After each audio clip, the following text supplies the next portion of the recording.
I think getting stronger and gaining strength is a mentality, and that's something that has really helped me succeed and just feel so much better about myself. Getting stronger definitely has to tie into building a better physique. My goal when I lift is to build more muscle, but I do that by getting stronger. Not just working out to get skinny and eating to keep fat off. Like, I think that's such an unhealthy, toxic, unsustainable mindset. Having a plan really helps you kind of overcome the fear of the barbell or lifting. More impressed with the person that can squat 145 pounds for a beautiful 12 reps than the person that can squat 250 pounds for a really ugly 6 reps. So, welcome back to our podcast, Strong Mind, Built Body. Um, Thanks for listening. What are we talking about today, James? Yeah, so we got episode 2 titled Overcoming Fear of the Barbell. Ooh, that sounds daunting, but I guess the whole point behind this podcast is to make it not be daunting for you and to kind of give you some insight onto, um, among other things, why you should not be afraid of using the barbell when you're weightlifting. Yeah, exactly. And we're going to dive into some pretty good topics today, especially about just kind of overcoming general fear of lifting itself, especially from a female perspective. I know it's pretty prevalent, and especially today. Um, Absolutely. and it's nice because Paige and I had a lot of experience with female clients, and with Paige being a female lifter, she's going to bring some really cool perspective to the table. So Yeah, super excited. I think this is going to be a good one. perfect. Well, oh, I just wanted to mention, so we got some good feedback on our first episode already. Oh Um, yeah, duh. Thanks for listening, guys. Yeah, yeah. And so a good question somebody already asked is how important did we feel that our degrees were compared to our certifications and kind of other methods of self-study? So, he asked me specifically, like, what did I learn in kinesiology that I thought benefited me for what I'm doing today versus kind of the ACSM certification plus like my methods of self-study, reading books and whatever. So that was a good question. I kind of want to get your take on that really quick before we get going on this episode. Yeah, that's a super good question. Um, I definitely think that, well, so my certification was through National Strength and Conditioning Association, and as it was helpful, reading the textbook to pass the exam, Yeah. definitely not something that I reference on a daily basis as a trainer. So and as that also has to do with like my kinesiology degree too. I mean, I learned so much stuff that I would not have been able to learn and apply like in the classroom, if I tried to do it, self-study on my own. But I would say like as a trainer and like starting my own business, like it's all in the research that you're doing when you're by yourself, you know what I mean? Yeah, absolutely. And we're in the same like boat. I just to kind of sum it up, I basically said the degree was good to get a credibility from a good university, like you got a 4-year degree, and the certification was good because you need it to get a job. But 90% of it comes from field experience and self research and self study. So Yeah, yeah, experience too is really big, just like being able to like work with your clients, one-on-one, like hands-on. That's a that's kind of a big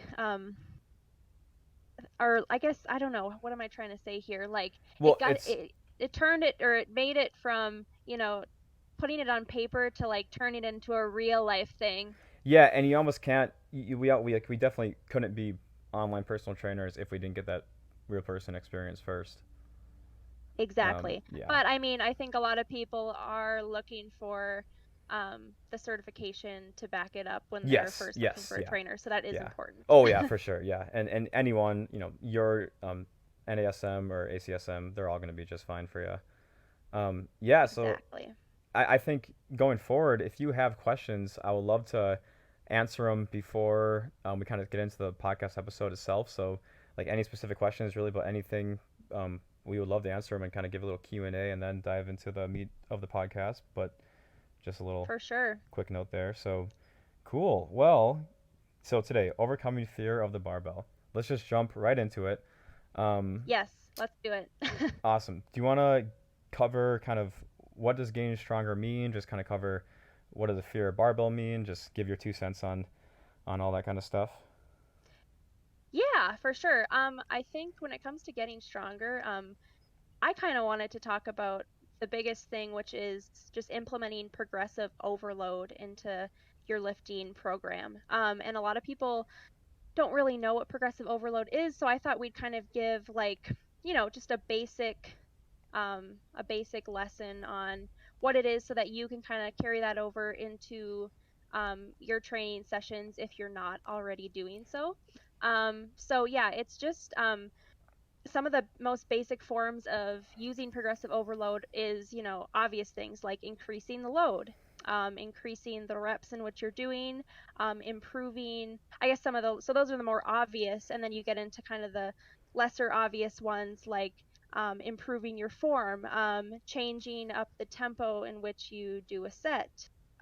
There's so many Yeah. more Oh yeah. things if you want to talk about that, James. Yeah, and I think it's good too because before we even get into it, if you have a plan, so if you have, today I want to progressive overload and have a plan what to do, it makes lifting less intimidating, especially for the new lifter and or if you are intimidated. So if you go in the gym saying, this is what I'm going to do today, this is my goal, it just you have a plan, you can just kind of get in, get out. It kind of really takes away that fear of the barbell or fear of lifting right away. So that's, it's kind of applicable in more ways than one. Um, For but sure. And another thing I was going to say too is all those different forms of progressive overload, you can't implement them or you can't do them all at once. So, you know, you can't expect to increase your load by 10 pounds as well as increase your rep range by 2 reps. Usually, if you increase your load, your reps are going to stay the same or go slightly down. You know what I mean? Versus trying to expect to like progress all these different variables. It doesn't quite work that way. That's not realistic. yeah, so yes, setting realistic expectations. So a couple more like diving into that. Um, like Paige said, the big ones are increasing load and increasing reps. Then there's some other ones you can mess with, like um, technically if you increase your or have better technique, kind of week to week. Say week one you squatted and it was kind of ugly, um, and then you just kept practicing and practicing and got a little better. That would technically be progressive overload. However, I think a good way to think about it, just kind of easy way, is to over time you just want to lift more or do more. So definition baseline is to do more work over time. So say you do 8 reps with 30 pounds of whatever exercise, and then 3 weeks later you do 9 reps or 10 reps at 45 pounds. So that's increasing weight and a little bit of reps. So you got stronger over time. So fundamentally, that is kind of the big goal of lifting per se. At least one of the big ones. Um, but yeah, so kind of getting into that, I think this all ties into kind of overcoming the fear of the barbell because when people think of progressive overload and getting stronger and getting more reps and all this kind of stuff, they think of automatically getting bigger or getting like stronger like a power lifter or being like a bodybuilder. Dun So dun dun. yeah, exactly. Um, so we kind of want to talk about that and why that shouldn't be a reason to be scared of lifting right there. Um, because if unless you want to be a bodybuilder or a powerlifter, it's probably not just going to happen accidentally. In fact, I guarantee you it won't. Unless you're, maybe God genetics and whatnot. We can get into that. But Yeah, unless you're Superman. yeah. Um, going off of what you were saying though, like getting bulky doesn't happen unless, you're eating in a calorie surplus on top of lifting heavy. You know what I mean? So, getting bulky has a lot more to do with diet than I think people presume. It has a lot less to do with just lifting weights because lifting weights is going to give you shape. It's going to help you lose fat, gain muscle, but it's not going to make you look like, you know, the Michelin Yeah, man, if right. that makes sense. Well, yeah, and like you were saying, like I said, it's a really big reason why, especially a lot of female clients, and just this kind of disclaimer, we're not trying to like assume things about female clients, but just from our personal experience, what I and Paige have noticed is that a lot of people are this is a reality. Like, if you're afraid that if you lift, some people, if you gain weight, it's all because of muscle, and gaining weight can be a scary thing and automatically associated with negative things. So we're kind of here to just talk about that first, to really debunk that, um, because I think it's kind of holding a lot of people back. But yeah, so Absolutely. And I was gonna just add on that, like, um, weight is something that, I mean, I personally, I never weigh myself. I mean, the only reason I was getting weighed recently is because when I would when I would go in for treatments, the yeah, nurse would have to do that as part of the protocol. But I mean, like, other than that, weight honestly means nothing because at the end of the day, too, like, muscle weighs more than fat. So if you're training and you're building muscle and you're losing fat, you still might gain some weight, but that doesn't mean that you're going backwards. yeah, and like more dense, yeah, it's more dense than fat. Like it's if you have 1 pound of muscle and 1 pound of fat, it's gonna be about like 2/3 the kind of total volume of that. So it's kind of like comparing like a baseball to a softball. They're both a pound, but one takes up more space. Um, That's a great analogy. yeah. So and that kind of goes back to it. So if and we can kind of talk about recomping later, but so with all that being said, I think we should kind of talk about um, what does getting stronger mean? And kind of we talk about progressive overload, but like what will it do for you? I kind of let you want to take the reins on this because I know this is a big focus for you. And then kind of debunk some myths of you know what it like I said what it will and won't do for you, and kind of how you can get stronger in different ways. And now like and talk about how it doesn't necessarily mean just like bench squat deadlift. It can mean in hip thrust or whatever really. Yeah. For sure. I think getting stronger and gaining strength is obviously it's a numbers thing and it's all about or it's about hitting PRs in the gym on your big lifts. So like, you know, hip thrust, deadlift, squat, bench, whatever lifts you're focusing on. But it's also just a mentality, and that's something that has really like helped me succeed and just feel so much better about myself is just having the confidence that you get from getting stronger. I mean, when you lift heavy stuff and when you see your numbers going up, every couple weeks or you hit a new PR, like you feel amazing. Like it's a feeling that I can't even like describe. You just feel on top of the world and so powerful. And so that's something that I really try to like implement or I guess get across to my clients or people that are new to lifting is that, once, you experience that feeling, it's something that's hard to forget and it's kind of addicting. So, it's way more than just the physical act of getting stronger. It's mental, it's emotional, it really helps build, true confidence. Yeah, So, and going along with that, and that's like such an important part, the mental aspect of it, because I remember just so many of my female clients. I love having my female clients, especially trap bar deadlift, because you can just load a ton of weight, like one time their body weight or a little more, and just have them go at it. And most of them can crush like 3 or 4 reps, and they feel awesome. They're like, oh my god, I just lifted 160 pounds for like 5 reps. I'm like, hell yeah, you did, you know. So it's such a cool like yeah, mental boost. But absolutely. And we were just too, I mean, well, we were kind of talking about we both train our moms, which yeah. kind of unique, but also super cool. um, I mean, with my mom, she is new to weightlifting and just like, I mean, just seeing her, for example, like the other day she did, I think, 55 for 10, hit a new PR on bench press. And like, it was just so exhilarating for me and for her because I mean, that's something like, she never really focused on, I don't think, when she's thinking about fitness. And it was just so fun and just such a good bonding experience between the two of us. I mean, when you've got people, if you've got a cheering squad around you too, like, it's such a cool feeling. Yeah, and it's especially cool to see once you get stronger. And again, stronger can mean getting more reps, getting more weight. Once you get stronger, it's like a quantifiable. Like I got stronger on paper because like a month ago I was doing 10 reps, now I'm doing 14, or a month ago I was doing 100 pounds, now I'm doing 120. Like that's like physical results, or like on paper results you can see that you can't argue. So this is really cool in a lot of ways, kind of Absolutely. progress marker. And going off of that, a thing that I never did before that now I'm just like the biggest believer in is always track your PRs. It's just such a fun thing. Um, and meaningful thing to do if you like create it in an Excel spreadsheet. It's super easy. Just like put your main compound lifts at the top and then, date each PR that you hit and then the load that you lifted and the reps that you hit. and then you can always reference that for every workout. So like if you're going in thinking, oh, I'm going to hit a new PR today, you know exactly what, weight you need to lift, like how many reps you need to hit to get that PR, and it's just like that much more of a motivator because everything is on paper. Yeah, yeah, and going off of that too, like that's such a great point. Tracking your workouts, I think one step further, like track basically everything you do. And it's there's a lot of nuances to it in a lot of different ways, but like if you go and you do 3 sets of, let's just make it easy, squats for 100 pounds times 12 reps, 11 reps, and 8 reps, like write that down in a notebook. And then the next time you go do squats, try to either add 5 pounds to each one of those sets.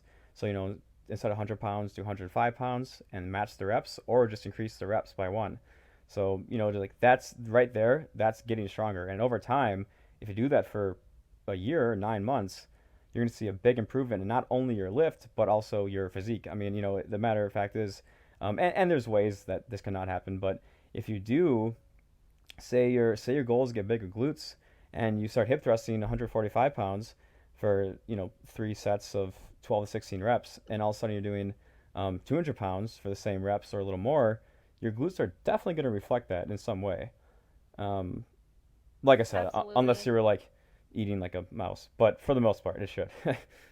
Yeah, we won't really get into I would say diet, in this episode. That's Yeah. kind of a whole nother can of worms. Oh yeah. But, moral of the story, you got to eat too if you're putting your body under that much stress. Well, yeah. Oh yeah, for sure. And we'll get into that a lot more later. But yeah. So it's just kind of cool how getting stronger can mean so many things, physically, mentally, just all that good stuff. It really is like a full mind body transformation. So if you think of it that way, I think for women too, it's less intimidating and almost more intriguing Y- because yeah, when you take just like the physical, lifting weights out of it, think about kind of like all the internal improvements that'll be going on too. So yeah. Oh yeah, for sure. And I noticed that it really is just the first. If you commit yourself to the first couple of weeks, after that it gets a lot easier. I remember I have a couple of clients where the first thing I would do is bring them to the leg press, and not the first thing, but like one of the first things we do is bring them to the leg press. It's just an easy machine to kind of stimulate the muscles good, load them on a good amount of weight. But they would just be so scared because of just such a big, the machine's like a 2,000 pounds itself, like just a big machine. Um, and like really the only way, and this can be the same thing for any kind of movement, is to just get in there and do it for a couple weeks in a row, and then it just becomes less scary. It just does. Um, it really does. It's like it's always, even when just working out, like the first 5 minutes, the first initial part is always the hardest. You just have to push past that. But honestly, I'm telling you, it is so worth it yeah. Oh every yeah. time. So I think I want to touch a little more on this kind of get bulky aspect, just to kind of put the nail in the coffin. Um, so yeah, so getting bulky usually refers to um, like getting bigger, growing muscle, and gaining weight.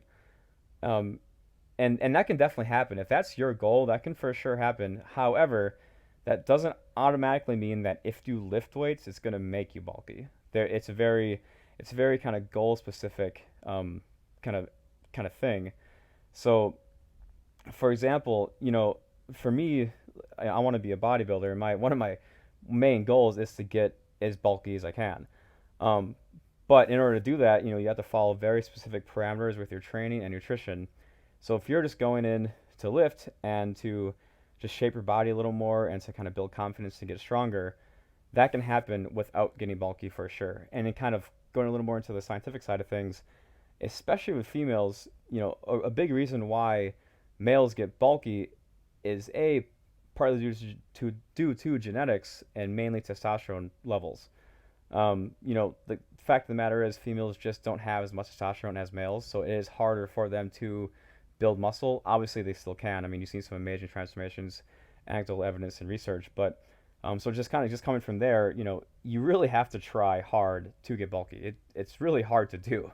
Um, yeah, so just kind of just to ease your mind, just from a human genetic standpoint, it's not an easy feat, and you have to try very, very hard to kind of almost like break your natural body's like homeostasis, kind of what it wants to do, um, in order to get bulky. And also, and yeah, like I said, it's just not gonna happen overnight, and it's just really not something you have to like actively be worried about, unless it is your goal, and it can definitely happen if it is. But in normal situations, if you just lift, kind of follow the basic um, recommendations of like progressive overload and follow a good program, it's only going to help you in positive ways. As in, you're probably going to shape your body a little better. You know, maybe certain parts will get a little more shaped and smaller, but some parts are a little more kind of defined. You know, like a lot of times people see muscle added to their shoulders and their back and their hips and glutes, and like maybe a little more fat's kind of taken away from their midsection. Um, so that's just kind of one of the things that it can do, instead of just muscle gets added everywhere and you just blow up and turn huge. You know? Yeah, no, I think those are all great points. Yeah, just going back to what I said about like the Michelin tire man, like Yeah, yeah. your That's body, yeah, just because you, for example, I mean, I'm not a huge proponent or a huge believer in crunches, but if you did like 1,000 crunches a day, you wouldn't like, your abs wouldn't blow up, I guess, muscle yeah, wise, yeah, So yeah. that just Exactly. isn't going to happen. Yeah. I Um, guess I don't really need to even add anything to what you said because I agree with everything. well, Yeah, just don't go into it with fear and like that kind of like negative, I guess, outlook on it. Like, oh, I'm trying to avoid something. Like, think about it as, oh, I'm trying to gain all these positive things. yeah, exactly. And what you actually just said brought me to a good point. Um, oh, you know what? We already kind of mentioned this, but having a plan really helps you kind of overcome the fear of the barbell or lifting. So even if it is not the most optimal plan, say you just go on like a website like muscleandstrength.com, or just say a 4 day a week workout plan, and like go in there and say, okay, today I know I'm doing hip thrusts, lunges, and leg press and calf raises. Like that's your workout. That just helps so much versus kind of going in and just kind of willy nilly doing random machines or lifts or whatever. Um, Absolutely. And one thing I want to add on that too that really has helped me because again, like if you're listening and you're like, oh, this is me, like I need help figuring out how to create a program for myself because I've never done it before, like this was me not too long ago. Like I've always struggled with, and I'm still learning and struggling with programming for myself, um, and for clients, like this is just it's hard. It's not kind of a simple fix. It takes practice and effort and experience.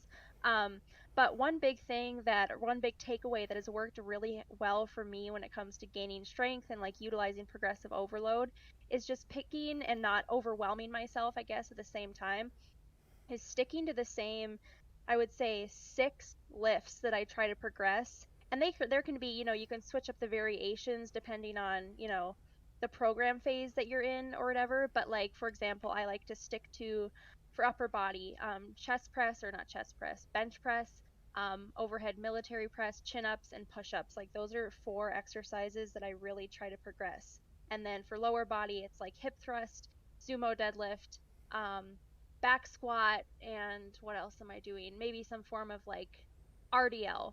And like in my programming, then I just stick to those, I guess, 8 exercises and track them and try to get stronger in them. And then I'm not worrying about, all these other accessory movements. And those are, again, more for maybe just feel versus, you don't need to worry about, I guess, like going so hard in every single lift of your workout. Like just pick the main ones and go all in those. yeah, and this is especially if you're just like your goal is just kind of going for like the recreational lifter. Oh, for sure. Yeah, I remember way back when I started kind of this journey, I would just absolutely major in the minors and worry way too much about all the little stuff when I think some of the best progress I made, not best progress I made, but like one of the best things I did for myself when I started out, it was actually called it was strong lifts 5 by 5, and it was basically just like a 3 day a week, like bench, squat, deadlift, row, pull up, and like one more thing, and you basically just did that. Not saying it was like the best program, but it made me stick to a routine, and it was just like it made me progressively overload. So I added a little bit of weight, a little bit of reps each week, and yeah, it just worked because it was just so easy to follow, and it kind of followed all the basic principles of a good program. So yeah, For sure. there's definitely a lot of power to that. Definitely. And two, I was one thing I was also going to mention is that if you're someone who doesn't have access to weights right now, or, isn't even, I mean, quite ready yet to just like take on weights, start with, progressing body weight exercises. Like I mentioned, like chin-ups, push-ups, like don't underestimate like the difficulty and the power of doing a body weight exercise correctly. So Oh yeah, I mean, yeah. I literally in just my last mesocycle or like last phase of training, I did push-ups every single week, like or variation of them at least. Yeah. And I've been training for like 8 years now, so yeah, or 6 years or whatever. So yeah, I don't never underestimate those. And speaking of that, single leg hip thrusts. Holy crap, that's a hard exercise. They totally suck. Like, They're a killer. If you're into hip thrusting, one thing that I like to do, and you should try this too, James, if you haven't already, but like I'll do like a kind of a drop set. So I'll start like with like 10 reps of weighted single leg hip thrust, let's say with like, if I'm really feeling it, like 35 pounds each leg. And then I'll yeah, drop the weight and then crank out 15 body weight. And I am dead to the world. yeah. Like, Oh, and it's oh my literally gosh. just like a just with your body weight and 35-pound dumbbell. I mean, yeah. Yeah. No, don't underestimate. Yeah. Well, you could talk about body weight exercises. We could talk about like unilateral or single leg exercises. Like those are also really important too. Yeah. Maybe we'll devote a podcast to just single leg unilateral exercises or unilateral versus bilateral because that's important too. Yeah. Oh, yeah. Um, cool. So I think kind of going into that. Oh, one last thing I wanted to touch on though is maybe just kind of set some parameters. Talk about kind of reps in reserve, what that is, and like perhaps if you're lifting a weight for 6 reps, but you could have got 20, why maybe that's not optimal. Because at the end, there's some point too where you're in the gym, you devote a time to go.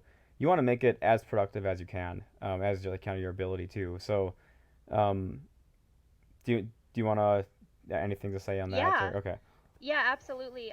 One thing that I always think about, it was a Brett Contreras post that I read during quarantine when, a lot of people, I'm very fortunate to have, all the weights and have had access to my home gym, this whole time. But, a lot of people don't, and they've been doing body weight exercises, for the past 6 months. And, one post that he wrote, I think the caption or like the main takeaway was like, time under tension does not equate to, or it's time under high tension, not time under tension.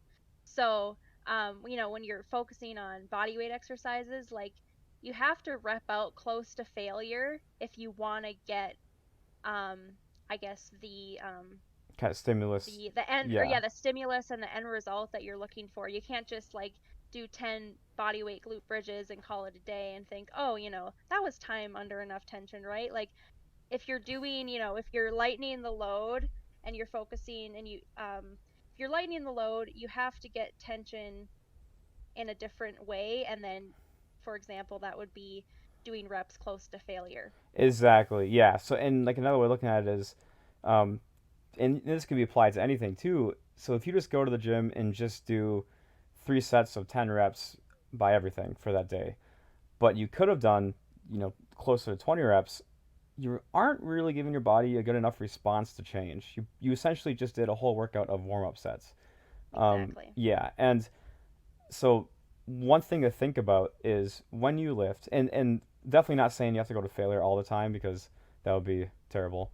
It Yeah, just going to sounds failure all the time is also sounds counterproductive. yeah. So it's just kind of like a very broad, and you can wow you can get into this, like there's some nuances, but just a very broad way of thinking about it is I want to get this exercise. I'm gonna do a set of 6 to 12 reps, let's say, and keep it around.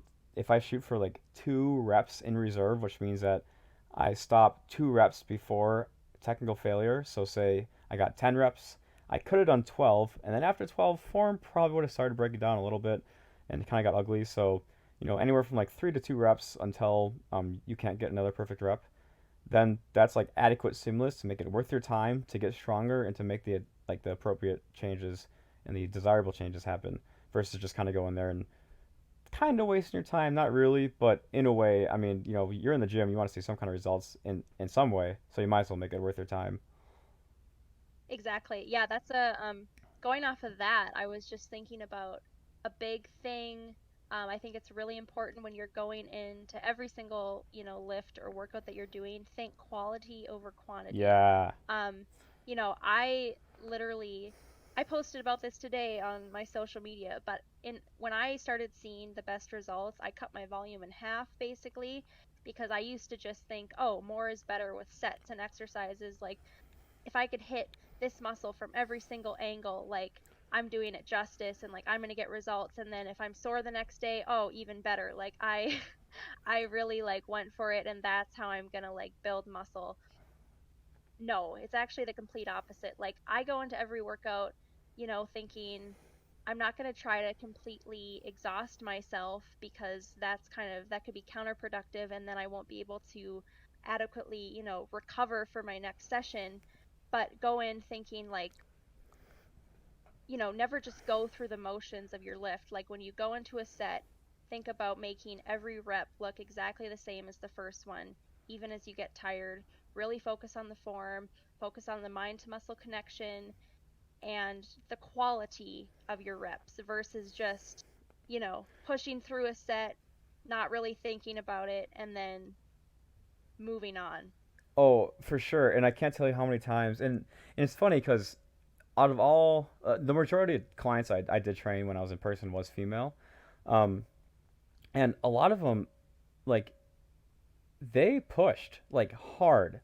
A lot of them I had to say like, hey, listen, let's try to keep it like 3 reps until failure, and then they'd be like at 12 reps and they'd be selling their soul to the devil. I'm like, whoa, like I'm like we don't have to go that hard. It's okay.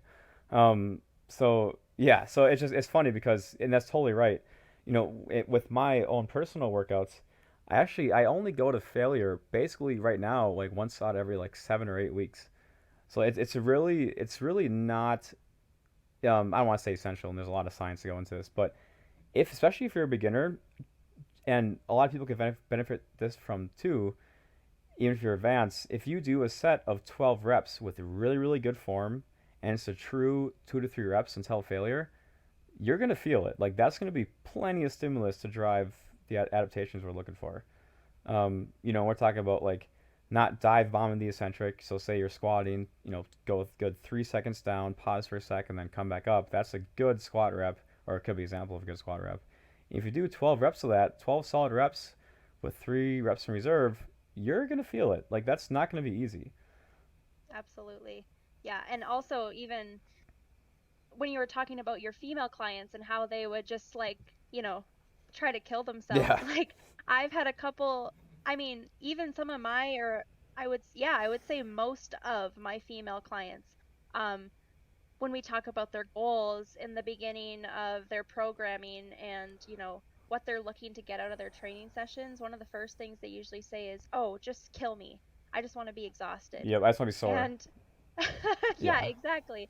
And I, don't say anything to them because again, I'm probably just getting to know them. Yeah. But in my head, I'm thinking, okay, this is definitely, if I were to do that, that's definitely going to be counterproductive and it's not going to get them the results that they could be getting if we just trained a little more smartly. and So, and it's kind of funny because a lot of people do get deterred from training because they train themselves to the ground. They get so sore for the next week they can't walk, and then they're like, "Well, I'm not gonna lift again because I just died." It's like, exactly.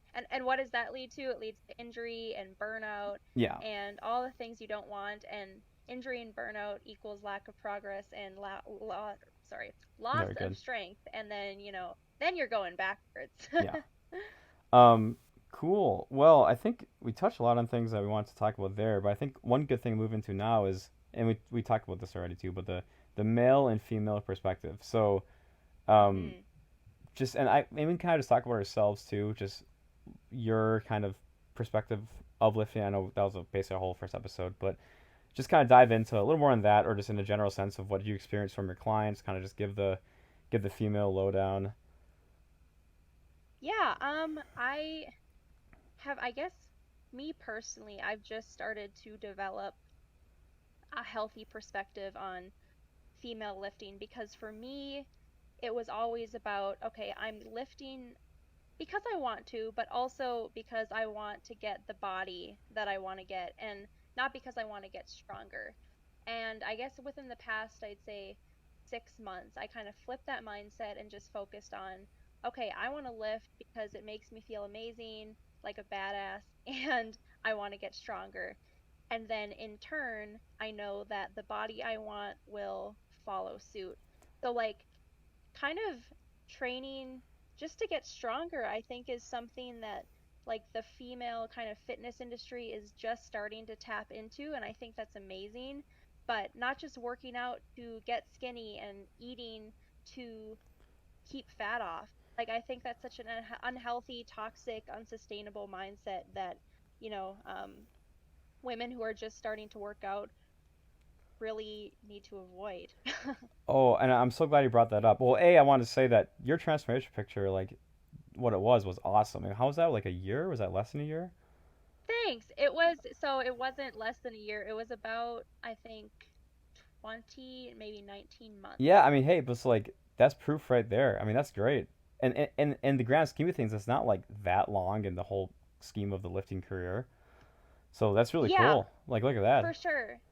Thank you. Yeah. And I will say, I mean, I feel like it was definitely a pretty drastic transformation, but I had been like, I had such a solid foundation of like working out and, lifting, I guess, in a way, like throughout my entire life that, you know, Yeah, if you do look at my post, like I'm not saying that the body on the left and like the version of me on the left was a bad looking unhealthy version because it definitely wasn't. It's just I was trying to show that like through lifting heavy weights and focusing on getting stronger, like look at the more optimal results you can achieve. yeah. Oh, exactly. And the body and will follow too. And like just like you said, so that's just really cool. Yeah. Um, So what do you want to, or going off of that, like I'm curious about what you want to say about the male perspective. yeah. So one thing, quick. I'm glad you brought up the skinny part of it, because oh, that word is so common. And I want to lift, or Mhm. I want to work out to be skinny. Like you know, if if you really want to do that, you would, there's ways to do that that are in most ways like not healthy. I mean, No, like exactly. if your goal is to be People skinny, who, yeah, go for or it. no, go ahead, go I'll ahead. say if you want to be skinny, I mean, you can do that. It's just like in a really unhealthy way. You can just go start running a ton a week and not eat hardly anything, but like you're gonna feel like crap. Your hormones are gonna be off. You're not gonna look what you think you're gonna look like, and it's not really gonna do much for you. Like, you know what I mean? Um, Exactly. If you want to hammer the cardio and, you know, not eat enough overall nutrients, I mean, that's how you get skinny, but yeah. I think you're going to be miserable, Uh, in turn. So I well, think it's much more sustainable and rewarding, and you're just going to be a much happier and healthier person if you go for, I'm just looking to like shape my body yeah. and have a healthy relationship with food versus skinny. Yeah, exactly. And the way to do that is primarily, well, at least the lifting part is through lifting. Or I mean, like the shaping body part is through lifting. Yes, Um, absolutely. cool. So from male perspective, so it's funny because a lot of it is ego, and at really no fault of their own. A lot of stuff on Instagram and social media, especially, is just full of these 250 pound negative 0% body fat, like just ridiculous, just absolutely insane, and that is just so far from reality. I mean, it's awesome. I'm all about it, but a those people are so few and far between. But that's almost all you see. Or you see some person that's huge and whatever, and they've been working out for literally 30 years. So initially, especially new male lifters, I notice is that they kind of go in with all that mentality, and like they only see that as the end result, and they think they want to do everything they can just to get like that. So I start almost like making up the best thing to do in order to get that goal. And then next thing you know, we're squatting 250 pounds. We should be squatting 190 pounds and stuff like that. So I think kind of that's the overall, just a big ego driven is a perspective that I wish would change. And if you do change it, it's going to help you, only going to help you in the positive way. So for example, um, let's talk about kind of just like muscles itself. Arms. Arms are just a huge focus point for males. Not saying all males, but for most of them. So what do a lot of people do? Well, they just go in the gym, they kind of half-ass their leg training and everything else, but they just absolutely go hard on their arm training. And honestly, sometimes they do get kind of good results after a couple of years of doing it. Um, At half the rec center men.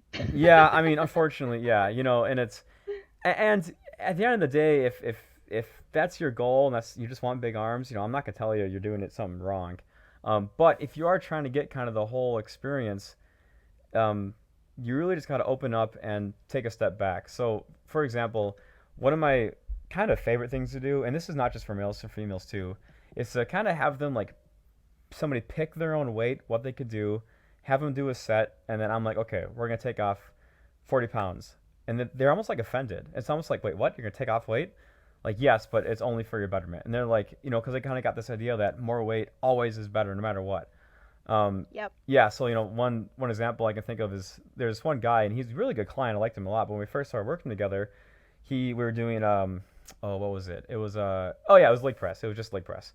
Um and I like I said, he had experience training, so I kind of said, okay, just pick a weight you can get for about 12 to 16 reps, somewhere around there. And he put on like 380 pounds, like a decent amount for the leg press. And then he kind of did the set, and it was kind of a bunch of, it basically just 12 reps of garbage reps. So I'm like, all right, we're gonna take off literally 100 pounds. So we're gonna bring it from 380 to 280, and we're gonna do full range of motion, nice and slow reps. And he was like, just dead at like 7. So like that within itself, he did a lot less. We can talk about this later, but like the more weight you have in the bar, the more fatiguing it's gonna be to your body, and kind of the more like psych he had to build up to get. He's like, okay, it's like 380, it's a big weight. So by reducing it to 270, we kind of his like mental anxiety about it kind of went down. His legs got way more stimulated, and he had to use a lot less weight, and his form looked a lot better. And just the better benefits of doing that leg press from that 1 or 2 sets was just a lot better than doing it from the ego kind of perspective. Like I have to get as much weight as I can for as much reps. So yeah. No, absolutely. And that's like a great one thing that I was going to say. You brought up a lot of great points, but I've noticed when um I haven't trained too many men, but what I've seen in the gym is that yeah, guys will, you know, try to achieve or like approach a weight that is clearly, way too much for them, and then when they go and attempt it, their form just sucks crap. Yeah. Yeah. And it's like form is um so underrated, I guess, when you're talking about maybe the male lifting perspective, because I think females are maybe a little more, correct me if I'm wrong, but I feel like females are a little more in tune with their form Absolutely. naturally. I was gonna say 100%. A lot of females I worked with, the form they're more almost focused on form first, and then the weight comes later. Yes. So, yeah, that's an interesting point. And you could say too, switching that, like, men are naturally less afraid of the weight, but then women, do tend to be afraid of the weight. So it's kind of like there's pros and cons to both sides. Yeah. Well, and I was gonna say I'm every single day more impressed with the person that can squat 145 pounds for a beautiful 12 reps than the person that can squat 250 pounds for a really ugly 6 reps. Exactly. So just kind of Agreed. right there. And the first one's long term. He's going to be better on your joints. He's going to be healthier overall. You're not going to hurt his back likely. I mean, he still could, but the chances are less. He's just only going to be doing better things for himself. So keeping that in mind is just always a good thing to go in. Just never, I like to think of every single rep, every single set has intention. So if I'm doing a bench press, I'm squeezing my pecs, I'm going slow, I'm feeling it where I'm supposed to feel it. I'm not just getting reps for the sake of reps. That's never a good thing. Um, Exactly. And that's too kind of what I was talking about. I think the mind to muscle connection is so important, especially when you're first starting, because the more and more you utilize it, the easier it's going to come and the more you're going to be able to, feel your muscles working. And, mind to muscle connection isn't everything. Also, lifting heavy has a lot to do with, creating, an appropriate stimulus and, gaining strength, building muscle. But when you're hitting, those lighter weights or just like focusing really on great form, it's really important to think about, okay, what muscle am I using right now? How is it going to feel when, I push up through the concentric part of the movement and when I, lengthen the muscle in the eccentric leg and stretch it out. oh, I It's kind of, yeah. oh I couldn't agree more. And it's kind of funny because right now I've seen some people are they're like my muscle connection doesn't matter. I don't. I'm very much of the belief that it does. It's an important aspect. And I guess it depends. Are you a power lifter? Are you just trying to lift weights just to look better? Whatever your reason is, but there's something to it where if you're doing a bench press and you feel it more in your hamstrings because of the leg drive versus your chest and triceps, are you really doing it? Are you really doing yourself Yeah. justice? Right. Um, Exactly. And also from like a hypertrophy standpoint, I think it's important to kind of have the best of both worlds. Like you got to have um what am I trying to say? You got to like lift the heavy weights and focus, less on feel and more just on the strength aspect of it, but you also have to focus on feel and that mind to muscle connection. Yeah, and that's actually maybe a good segue to what I just want to talk about briefly. So I think, and this might not reach out to whole too many people, but when I first started lifting back when I was thinking about wanting to lift like for bodybuilding purposes, I remember a lot of people, and this is just maybe kind of go back to that male ego driven. A lot of people are like, "Oh, don't worry about building muscle. Like all you gotta do is just get a bigger squat, and like everything will be better. Or, like get a bigger bench, and everything will be better." So like and I think this perspective of what training looks like to build muscle is kind of skewed. And honestly, it's not too different from building strength. But I remember people telling me, um, you know, like don't worry about all this mind muscle connection stuff. Just worry about moving the weight to point A to point B. Um, and honestly, now when I go and lift, it's funny because I'm very strict with my logbook. I know exactly how many sets and reps I did last time. So say on Monday is my push days, upper body push. So for the most part, it's like chest, triceps, shoulders, and then a little bit of biceps in there too. But so every Hey, isn't Monday, just a side note, isn't Monday like International It is. Push It Day? is International Chest Day, and I guess I am falling into that stereotype unwillingly. It just happened to work out with my schedule, so it is. It You're a is true International Chest Day. pro I am a true lifter. bro. That's funny. I didn't even think about it until now. Yeah, I am. I do fall into the International Chest Day stereotype. I'm proud to say.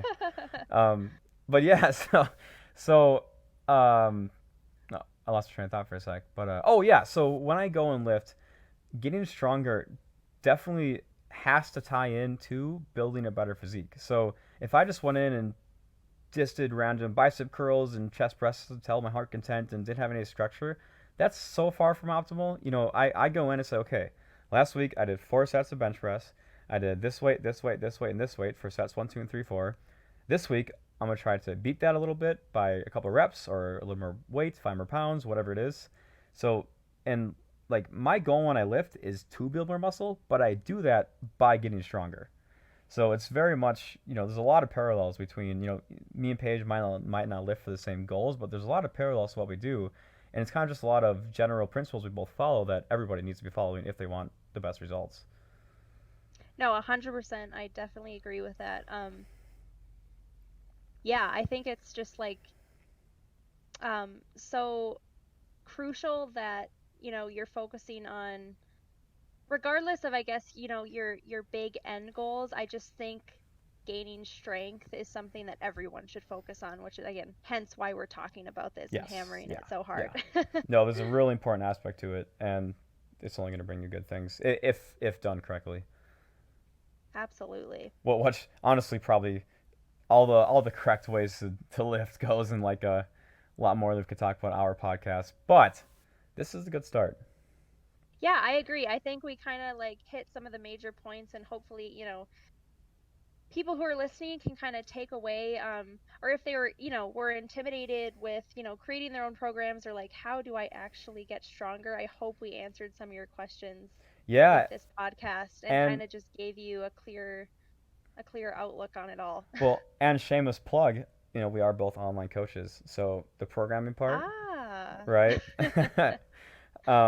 Yeah, we definitely got that down. I mean, that's a big part of what we do and what we research into and spend hours a week kind of learning how to best do that according to your Very goals. true. Yeah, a lot of people I think do want to gain strength and do all these things, but they don't necessarily have the passion or the time really, or the energy to create their own programs and stuff. So I mean, that's Yeah, what, James and I are here for, to kind of do the heavy lifting for you in that sense, and then you do the actual heavy lifting by following our program. exactly. And just kind of going off on a tangent here, but I right now I have my own coach, my own bodybuilding coach. It's going awesome. The results. I was actually going to make an Instagram post later today, but they speak for themselves. So I'm fully capable of making my own program, but there's something about just following what's there, not having to worry about myself, and just kind of just doing what needs to be done, and just like I said, not really spending hours. Like I'm my own worst client, so I can spend hours a week doing this, making the best way to this and whatever. But if I can just wake up, work out, follow the plan, and then done, boom, it's so nice. No, that's so awesome. I'm honestly so jealous. Like, I would love to, ideally, one day, I'd love to train with Brett Contreras at the Glute Lab. Like, Yeah, just there you go. sign me up. That'd be awesome. But that's kind of another thing I was just gonna mention, is that trainers have their own trainers, which sounds like a weird concept, but that's definitely a thing, something I didn't really learn about honestly until maybe like the past year. I was like mind blown by it. But I mean, trainers themselves, they don't know everything. We're still, if you're a good trainer, you're constantly learning, working to improve yourself and, your clients. Yeah, So, no, that's a really good point, and this is all something I'll love to talk about, kind of future episodes, maybe even soon here, because I got a lot to say about that. yeah, absolutely. One other thing I wanted to touch on too, that I think you did as well, was talking a little bit about like what makes a good coach, and just not based on how they look on the outside. Yeah, you know what, for sure. So, do you want to dive into it first, or I can? Yeah, I guess, well, I'm actually, you were telling me about earlier, Yeah, I for don't sure. know, the little the little story that you had, and Oh I don't know, yeah, I thought yeah. Good. or Okay. or No, not that, but no. I definitely have a lot of things to say about that. That's for sure. So, yeah. So a little just fun backstory. I got in my first Instagram argument, or I got my first Instagram insult the other day.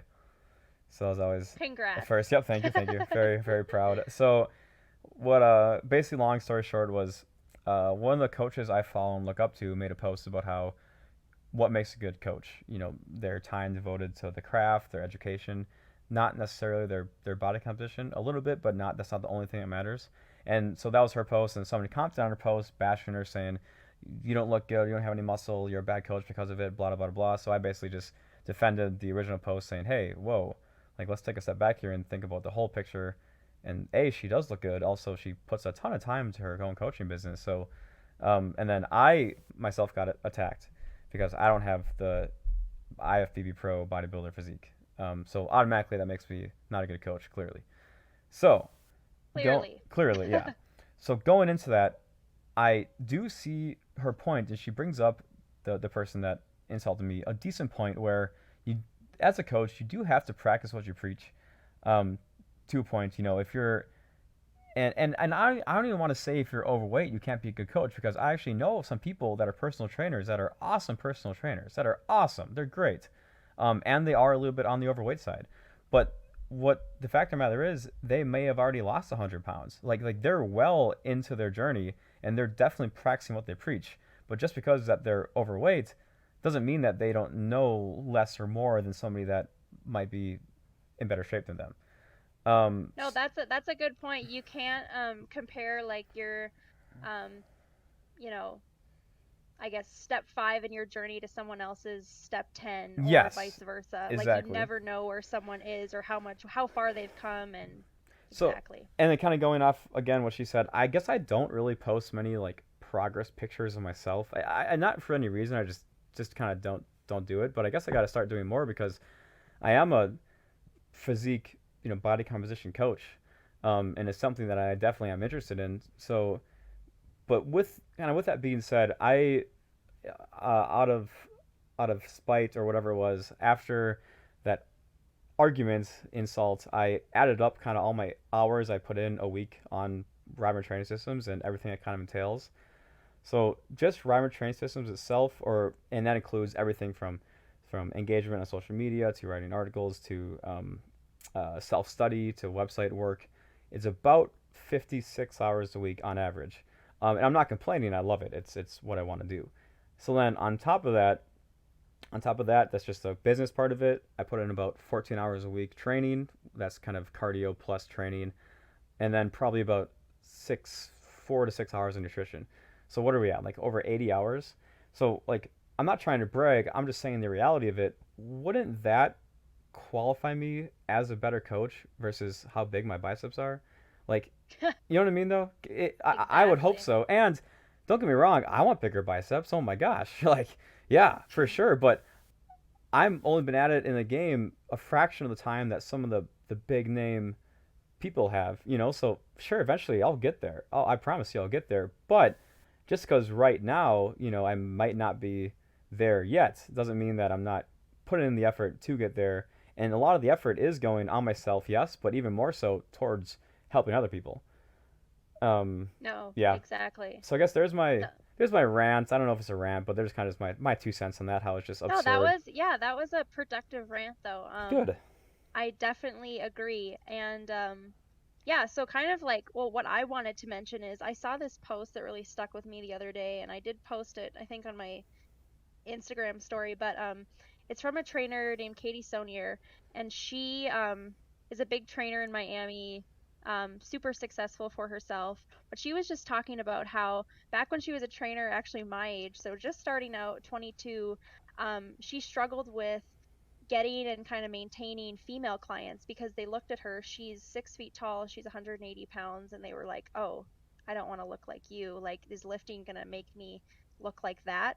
And so her whole post was just like, as a trainer, I mean, of course, she took that probably a little bit personally as a young trainer. But then, like, um, as she got older and, more mature and more experienced, she was thinking about it and, like, these things, these factors that she can't control are based on genetics. It doesn't have anything to do with, weight training. Like, weight training is going to build you nice curves and it's not necessarily going to make you bigger and 6 feet tall. So you got to think about that when you've got a trainer that um um maybe does look, I guess, or doesn't kind of fit the bill in as far as like how you think they should look or how you want to look. You can't you shouldn't go into it thinking, "Oh, like I want to pick a trainer that like I want to be able to emulate and get their body," because that's just not how it works. Like it's all about, you know, again, genetics and like Just years of your experience. personal Yeah. journey. Exactly. Yeah. I mean, and the what you see on the outside is just such a small picture of it, and in Yeah. exactly. So that's just a good thing to keep in mind, and it's another part of it just being a good person. Just don't like if you don't judge anybody, you're well on your way, and the second you start doing that, you just fall down such a rabbit hole, and it's easy to do. I mean, it is. You see, and we're all human. You see somebody in less shape than you and more shape than you get jealous or whatever it is. Um, but what you see on the outside is only such small picture of the kind of bigger portion, and it really doesn't mean a whole lot, especially from a coaching degree, if especially if they kind of show themselves where they're put in the effort in that way and in other ways. If it's because kind of on the same token too. I know a lot of coaches and people online that they look phenomenal, but they're not good coaches. They charge, $600 a week, and people write reviews on them, and they're like, oh, it just kind of sucked. Like they didn't really talk to me, and it wasn't very good. So it's Exactly. something to keep They in might mind. and they might, get the initial draw because they're like, "Oh, like a shiny new toy," but then when you really get to know them and you're like, "Okay, well, what are you going to do for me?" You're like, "Oh, well, maybe these people are more invested in themselves than they are in their actual clients. Yeah, exactly. So I think it's um, speaking from experience. I've had three coaches in the past, all online. Some very good, some pretty bad. Um, and my first one was actually it was pretty bad. I'm not gonna say any names, but it was quite a few years ago now, like 5 years ago. I guess that's not a whole lot, but yeah, and honestly, so now with Ryburn training systems, and I'm like Paige too, you kind of take your past experiences and you shape it around that. So I just want to make sure that I never give my clients the experience that, or I do give my clients the experience that I wish I had. Um, Yes. and again, none of that has anything to do with the size of my chest or biceps. You know, No, right? exactly. Yeah, And a couple points I just wanted to add, like when you're choosing a trainer or when you're thinking about, what makes a good coach or a good trainer, like think about, for example, these are just some examples that I thought of, like is your trainer providing you with individual workouts that just focus on, the short term and like, you know, leaving you feeling exhausted and like super sweaty? Or are they yeah, creating a suitable training program for you that, will get you to your end destination, in a productive, safe way? Are they, personalizing the program to fit you and in a way that's going to make you happy and make you feel good versus, saying, oh, I do this movement all the time, I love it, like you should do it too. Well, that might actually, injure them if it's not something that suits their body or their anatomy properly.